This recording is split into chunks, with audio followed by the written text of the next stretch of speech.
Hey listeners, it's Paul Andriola here. Why not join our community at Small Cap Discoveries, where we offer our members direct access to some of the best microcap investment opportunities available. Our members are getting access to premium microcap financings, research reports, and direct access to management. Sign up today at www.smallcapdiscoveries.com.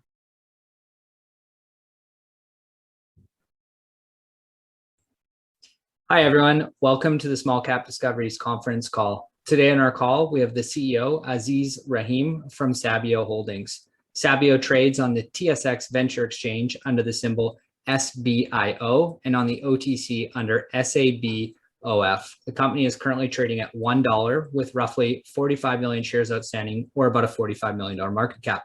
I'd now like to hand it over to Paul Andriola. Thanks a lot, Trevor. Yeah, great to have Aziz with us today, coming in from all the way from Chicago, apparently. So thanks for joining us today, Aziz.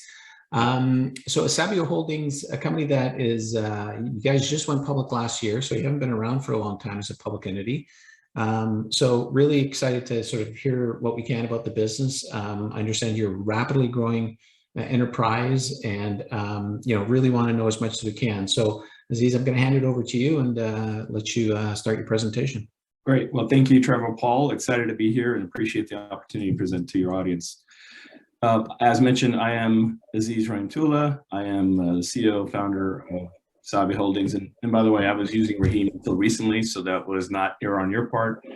It is a change on my part. I'm using the full last name instead of my stage name because I'm from LA. Anyways, I'm going to get into the presentation of who we are. Sabio Holdings Group, before I get into what we do, I want to talk about, what makes us critical in this industry, in this space.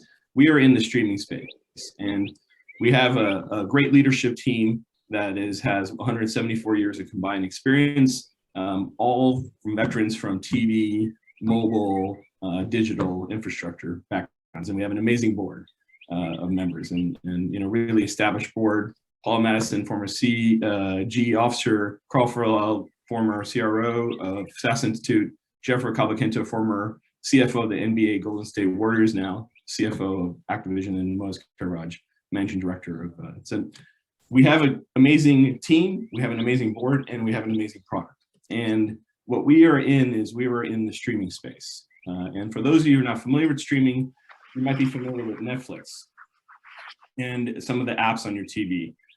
That is subscription-driven video on demand.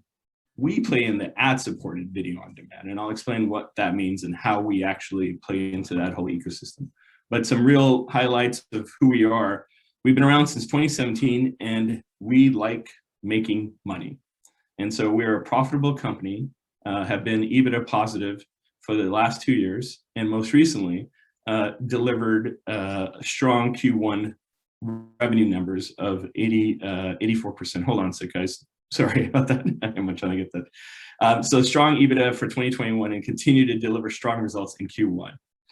We are an emerging leader in CTV and OTT, and we have a blue chip customer base.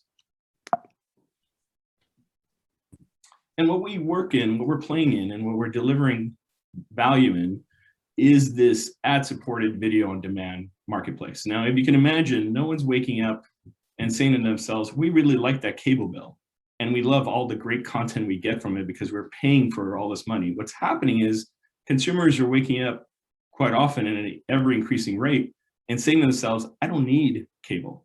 I have a smart TV, such as an LG, a Vizio, a Samsung, or a Roku box, and I could get content directly from that TV through apps that are produced through companies like ourselves. And so that's really what is driving the change in the ecosystem, is consumers are starting to cut the cord at an ever increasing rate, and they're interested in content that's supported by ads. And so here's another example of that. At least one US household has, as of 2021, 82% of US households has at least one CTV device in their home, connected TV device. And then because of that, because the eyeballs are moving to this marketplace, so is the ad spend. And that's what really we're capitalizing on. This also talks about customers total by provider and how that is also changing. Customer the cord cutting continues to increase, and this kind of speaks to that aspect of it as well. And then finally, there is an interest and shift based off spend in the marketplace, and number of streaming devices have all increased, and really we are riding the momentum of this. And then how we're doing it is in 3 components. We have a platform that helps brands and agencies reach these consumers on CTV and mobile devices.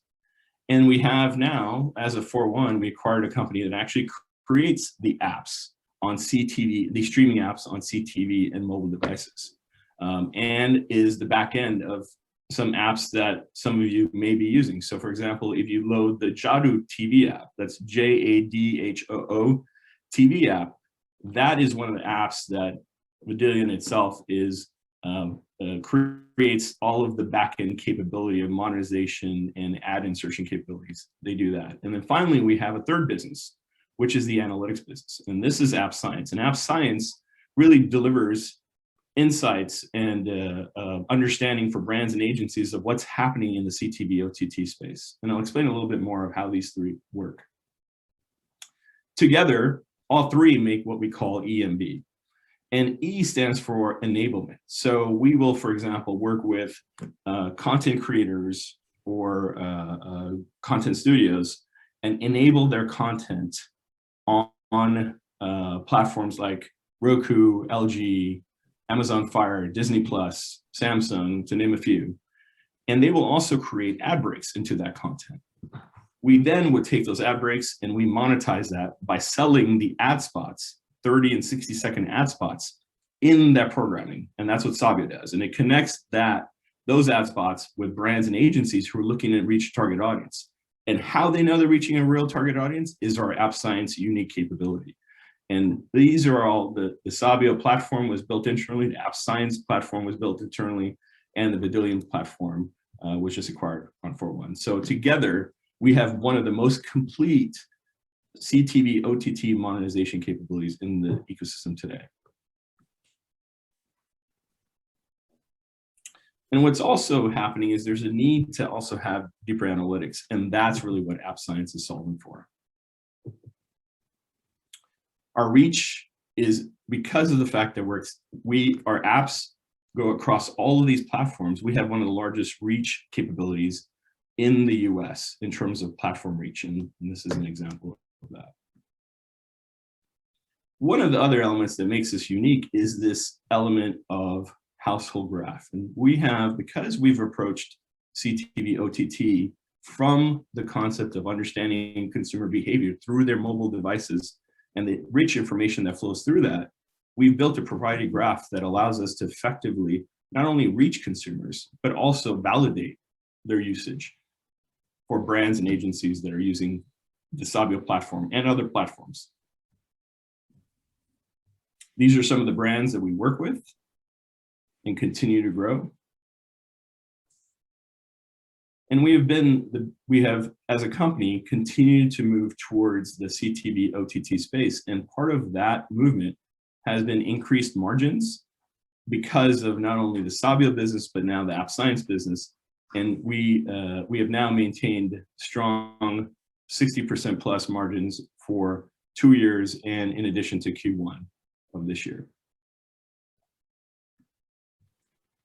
And our revenue continues to grow. And this is our projections and trajectory for 2021.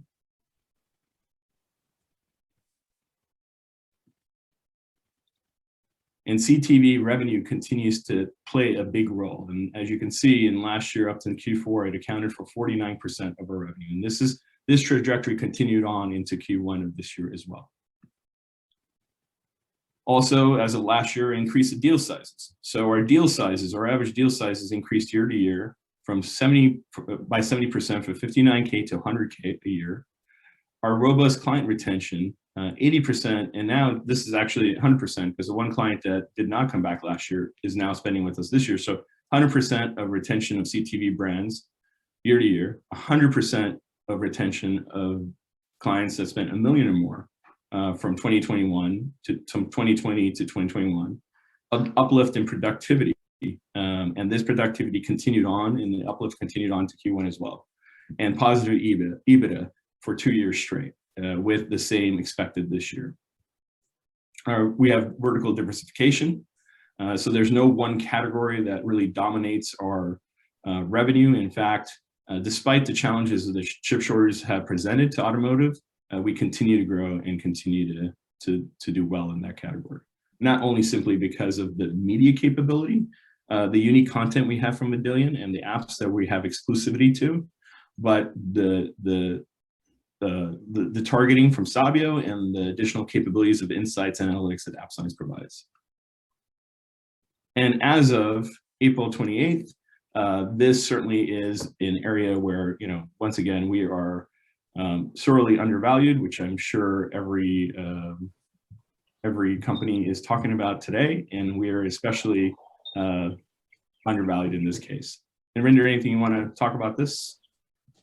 No, the only thing you want to add here is, although the focus is shifted for investors from growth to profitable companies, we're in a unique situation. We do have very high growth, as Aziz mentioned, grew 84% last year. Q1 2022 was up over 100% as well. We are profitable, yet on a multiple basis, we are trading at a quite a low multiple, and we do expect, as awareness of the company increases within the investment community, we do expect that that multiple gap to narrow. So that's all this chart is trying to highlight. Yeah, and one of the things that we should definitely make clear is we are profitable. We are not in the market to raising capital. We have no need to raise capital. We're able to continue to organically grow and run our company on that basis. And so we do have cash on hand. As of the end of the quarter, I think the number is 4.1, but I could check on that, Rinder, of cash on hand. Yeah, as of end of 2020, Q1 2022, we had about just over 4 million in cash. Now, we did pay for Vidillion 1.25 million of cash out of that. But also subsequent to the end of the quarter, we did expand our line of credit up to $7 million from 4 with Avid Bank. So as far as cash position of the company is concerned, we're well capitalized, no need to profitable, and as he said, we are in a fortunate position to not have to tap the markets at the given the current environment. We're covered by 2 analysts, Beacon and Paradigm, and they both have consensus buy ratings on us, and the target is $3.25. Cap table wise, majority of the company is owned by insiders, management, and initial founders, and so our current common basic shares fully outstanding is 53 million. Of that, 65% is owned by insiders. And that will be it.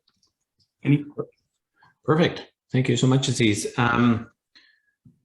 I did notice, in case I noticed that your battery on your laptop may be dying, so I don't want you to disappear. Oh, great. This is what happens when you're like remote working. Exactly. At one of our locations. Give me just a second. Okay, good. I don't want you to disappear on us. Yeah. Yeah, good point. I'll be right back. You bet.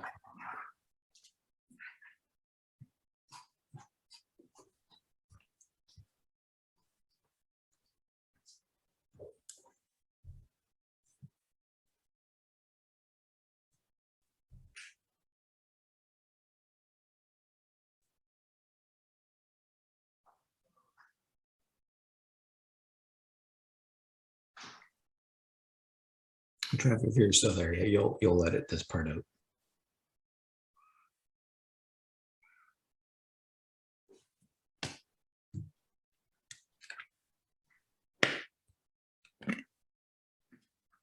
All right. Sorry, we run lean here, so we don't have assistants, admin assistants to help me with that. That's a good sign. Yeah. All right.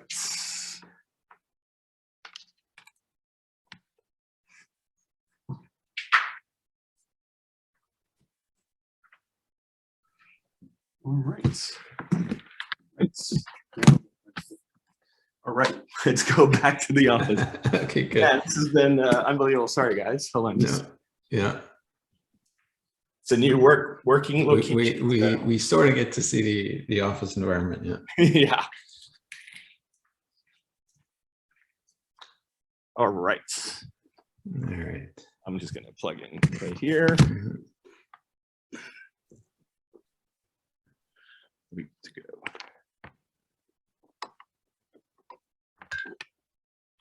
Yes, we got power. All good to go. Right on. Right on. Okay, good. Okay, let's jump back into it. So generally, I mean, we always like to ask sort of what your total addressable market is, but we're really talking, big numbers here in terms of advertising. Can you sort of really specify some sort of numbers that we can attach to sort of the addressable market for you guys? Yeah, and I believe I skipped over it. Let me go to this slide.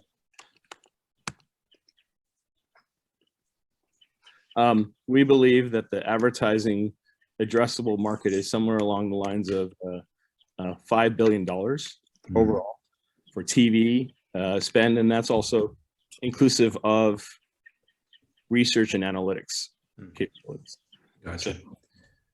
Gotcha. And then now we saw a slide with some of your competitors or your sort of comparables, but who do you really compete with, and sort of what is their scope? Like, are they significantly larger companies? Is there a lot of new technology sort of innovation or innovative players that are popping up?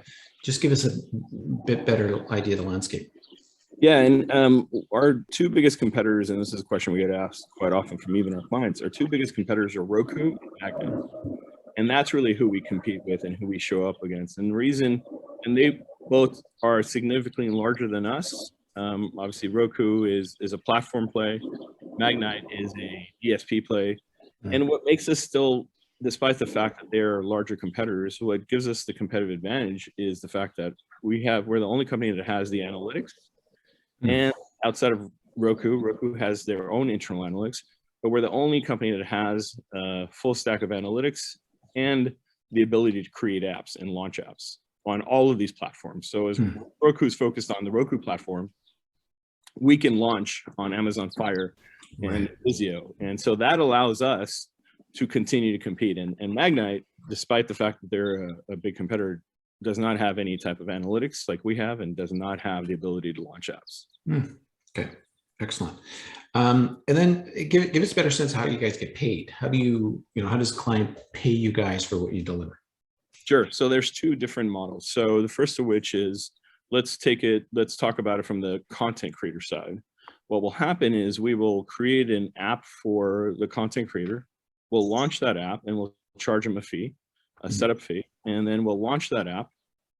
Depends on what apps they want the platform on, and we'll start launching it, whether we start off with Roku and all the other platforms. Then we charge a monthly maintenance fee for that. And we then do a revenue share on those ad breaks with that content creator. Now, on the Sabio side, that's on the Vidillion side, and I'll go back to kind of this EMV slide, so it gives you some context as I talk about it.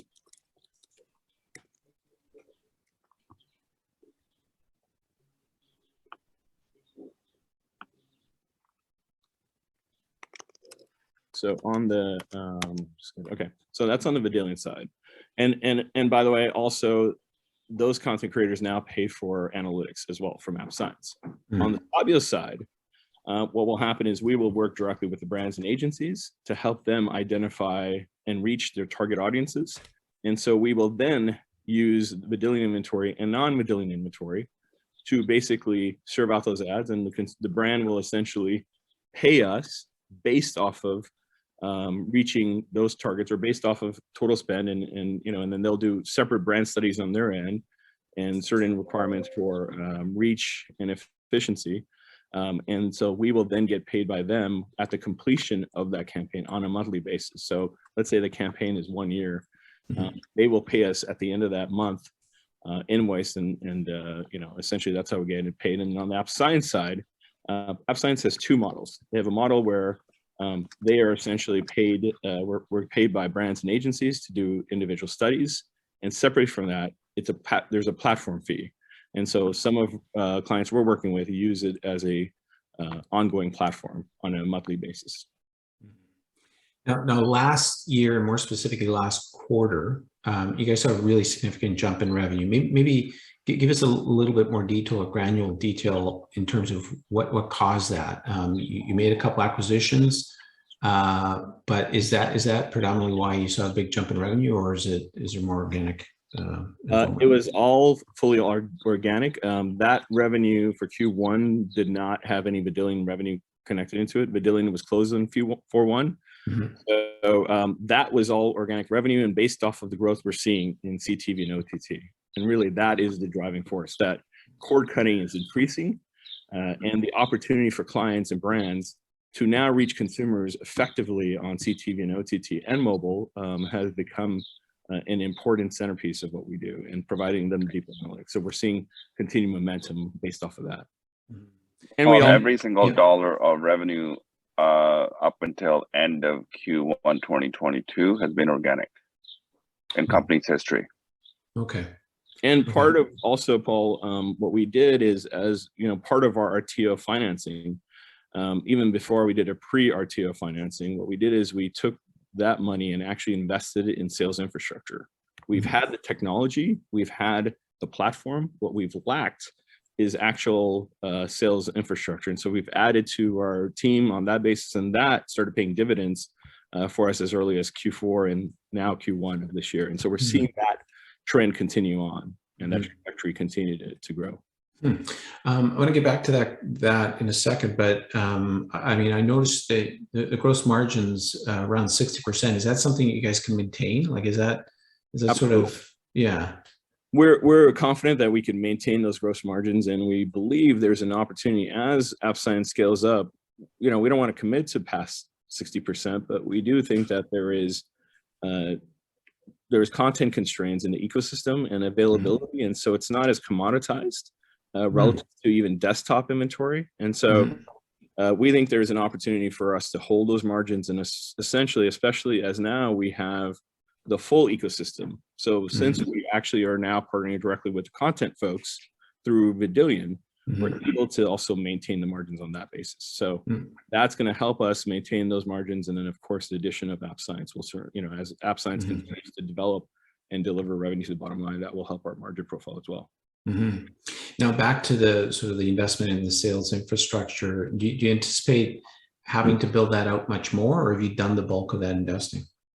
We think we've done the bulk of investing. We think that, you know, now we're going to see the fruits of that. We already did in Q1, but our deals we've gone from doing a lot of quarterly deals to now having larger discussions and more discussions on annual deals. And so that's going to increase our efficiency. And one of the numbers that I quoted was in last year, we increased our average deal size, and our revenue per seller increased to $2 million.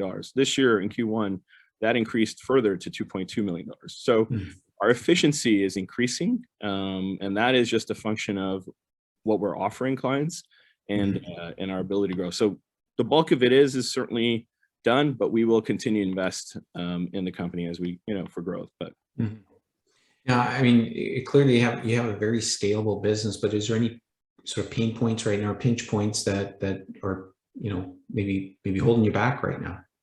Yeah, you know, if it wasn't, we did see some challenges associated with chip shortages for automakers. If it wasn't for that, we think it would be even more robust. And despite that, we had a great Q1, and we do expect to continue to have robust growth. That's one aspect of it. We're also seeing some effect in the QSR category, which is a category that we have been playing in. Because of commodity prices, they've had some challenges there as well in terms of commodity prices and delivery of ingredients. That's affected you know, in terms of headwinds for us. But despite those two factors, we have been able to continue to deliver strong results, and we're going to be announcing results, you know, for the end of obviously sometime in July and August for our current. And sorry, what is QSR? Oh, sorry, quick service restaurants. So think Okay. of McDonald's and Yeah. Popeyes and Starbucks and those folks. So there have been some challenges associated with some of the commodity issues that they've been dealing with. But overall, that's really the biggest concern we had.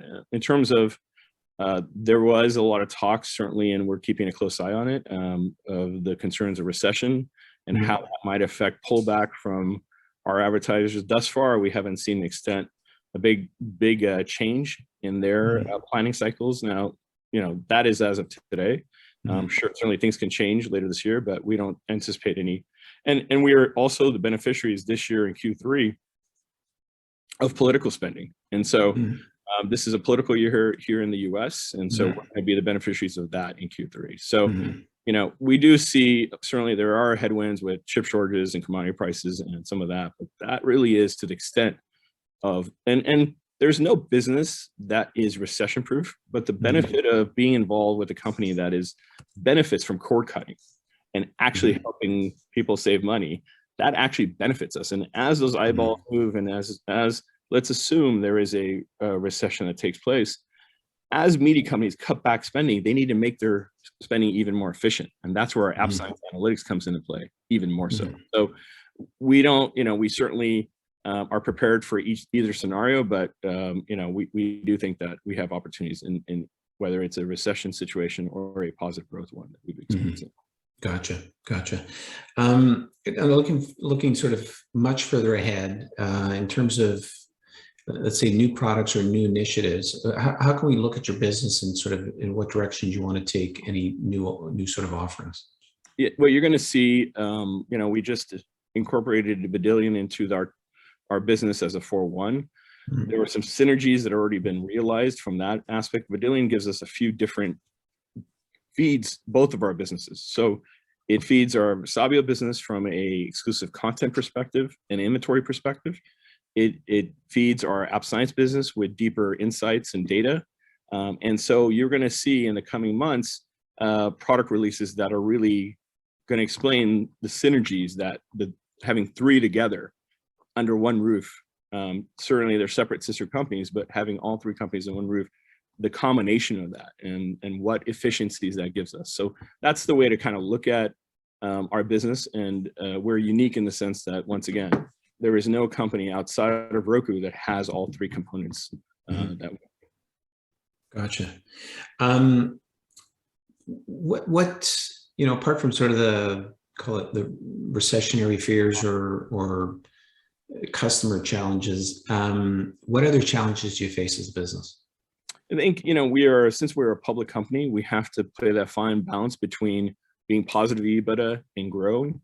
And so, we see a lot of potential, a lot of opportunity, but we also want to continue to deliver positive EBITDA results. And so that's a very fine balance you have to play.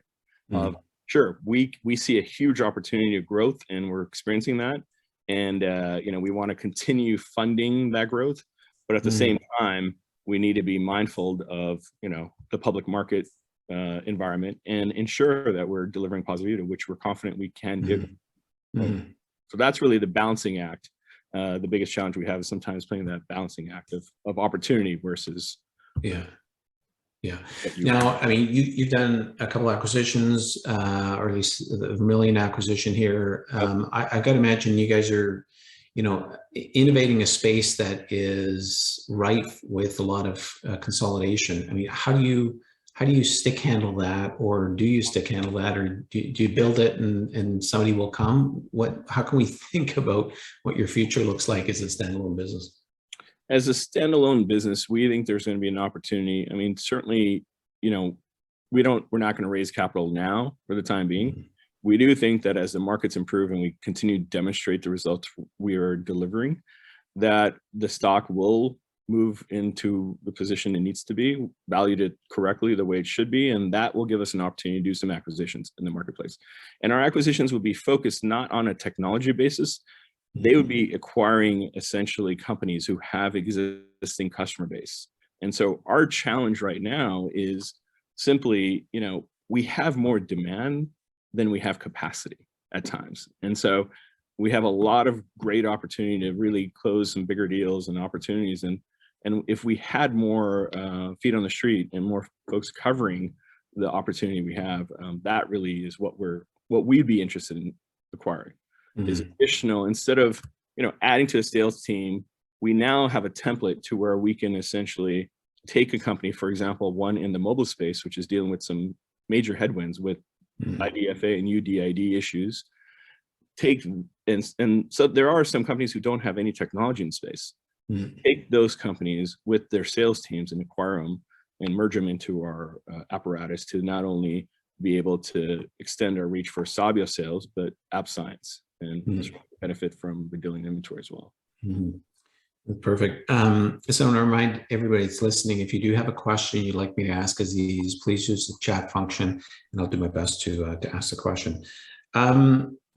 So you sort of give us an idea of kind of where you guys are heading here, call it in the short term, but what does a business like this look like in 5 years? Like, maybe a sense of technological reach or geographically, I guess that doesn't really matter, but just give me a sense of what this business looks like in 5 years.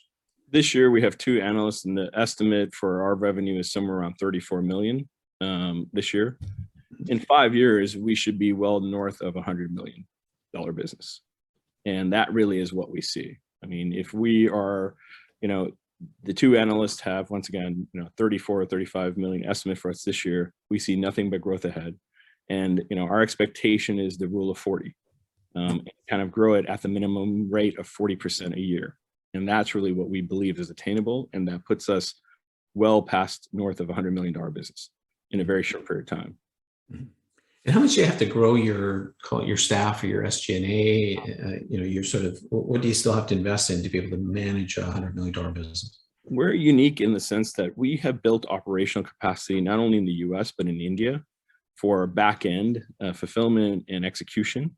And so we can continue growing our business, in terms of a specific percentage. We are certainly working on plans for next year and what are our growth trajectories for the next 2 to 3 years. But we do believe that the SG&A spend will start leveling off potentially as early as next year. We're going to certainly spend additional resources this year, but we're going to start seeing some efficiency as we grow. And if you can imagine what our challenge is once again, is having enough touch points with customers and being able to explain them what we're doing. And once we have, as you saw by our returning business revenue, 100% year to year, if a company spent with us $1 million more, they're coming back and spending with us, spent with us in 2020, 100% of those companies came back in 2021. The same goes for the average deal size. So, I can't give a specific number at this point, but I will tell you that we don't feel that we need to continue spending, on an SG&A level, on that kind of track that we've done this year overall.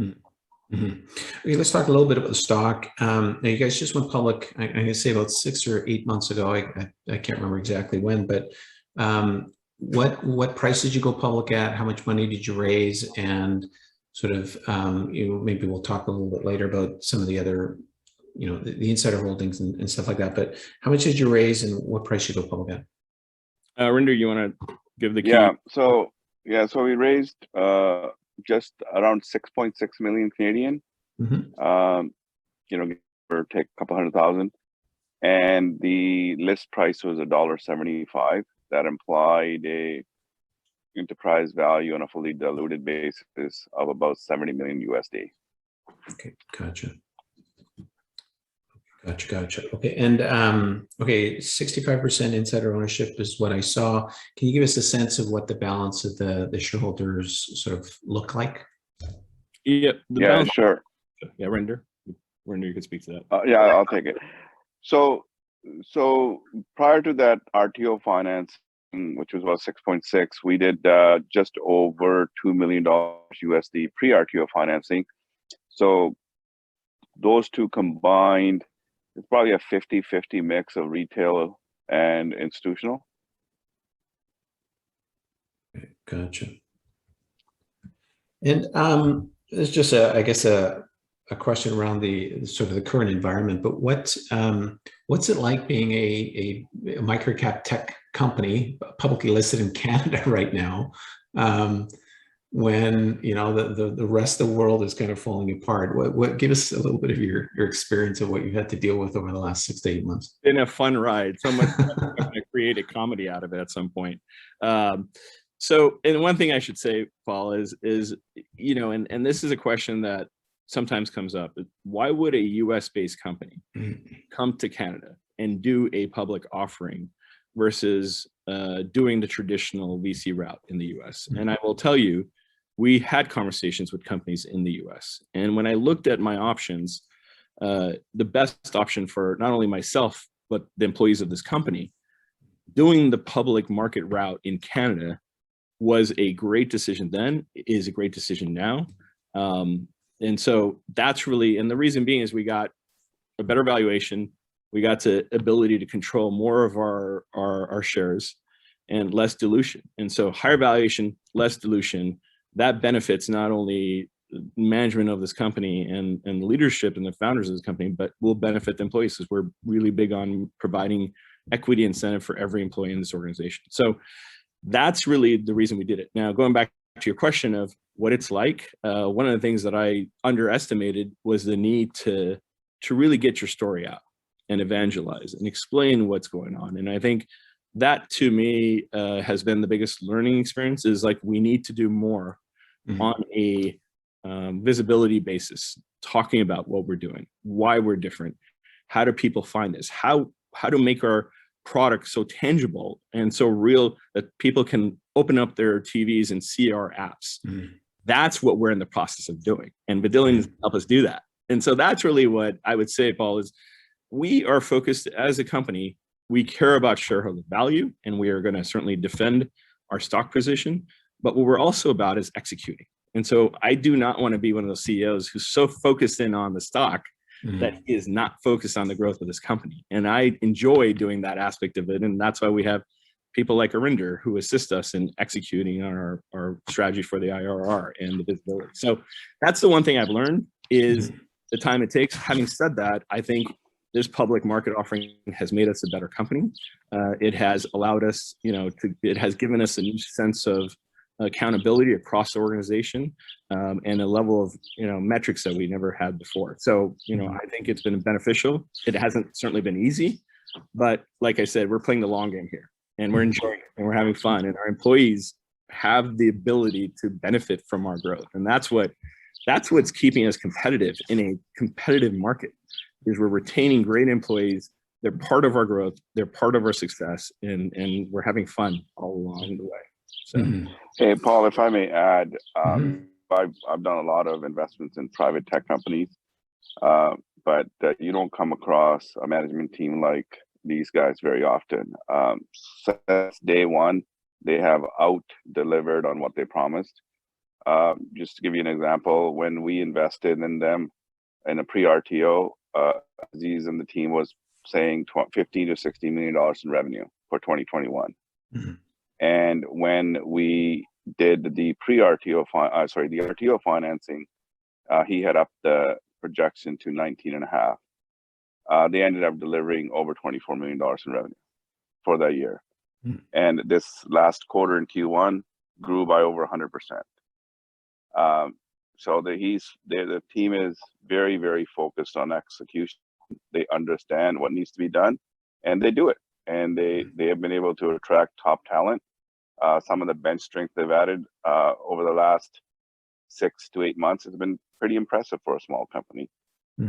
So we have, as shareholders, we've been very pleased, despite the current, the stock price. It'll get taken care of as long as you keep executing. But from that perspective, we've been very happy as shareholders.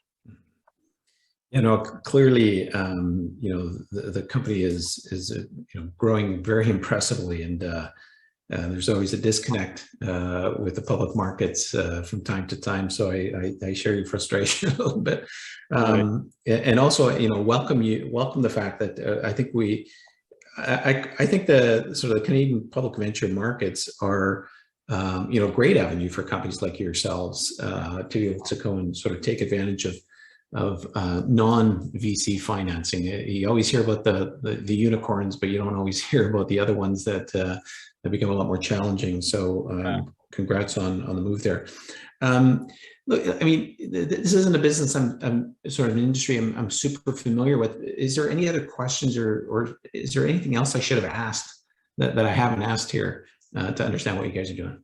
Yeah, and I think the question comes up is, okay, if I turn on my TV, where do I see your apps? And first of which is our apps and some of the apps that we support and we're monetizing and we have analytics for are on your TV today. So you could turn on your TV and essentially go into your platform and look for a Jadu TV app or a host of other apps that we have. And we're going to work on releasing a Sabio app as well that allows people to essentially know what it's like to actually participate in a streaming ad-supported content marketplace. And so that's really it. Like, how do I find you? You find we have a tangible product that you can load today on your TV, and that's really what we're trying to convey to our folks. And that's really it. Because as you experience it, and everyone's familiar with Netflix, but not a lot of people, especially in the Canadian market, are as familiar with ad-supported streaming models. But they exist and they're growing, and this is a fast-growing marketplace that we are playing a critical role in overall. So that if I may add, just on an industry perspective, we're in the very early stages of a significant market shift, just like we saw over the last 20 years. Landline to mobile, desktop to mobile. Now we're seeing cable to streaming. The first phase of streaming was subscription based, that gave birth to guys like Netflix, Hulu, Disney Plus. But the second phase, which is the mass market phase, is ad supported. And that's what we're in the early stages of that. And there are no Googles or Facebooks or Apples that control the ecosystem like they do in mobile on CTV. That's right. And you guys know how much money advertisers spend on linear television. We're talking 90, 100 billion a year. Most of that over the next 5-10 years will shift over to connected TV. That's the opportunity that we're in the forefront of addressing. Yeah, no, I completely agree. I think you guys are in a sector that should rapidly expand, and it sounds like you've got the right positioning here.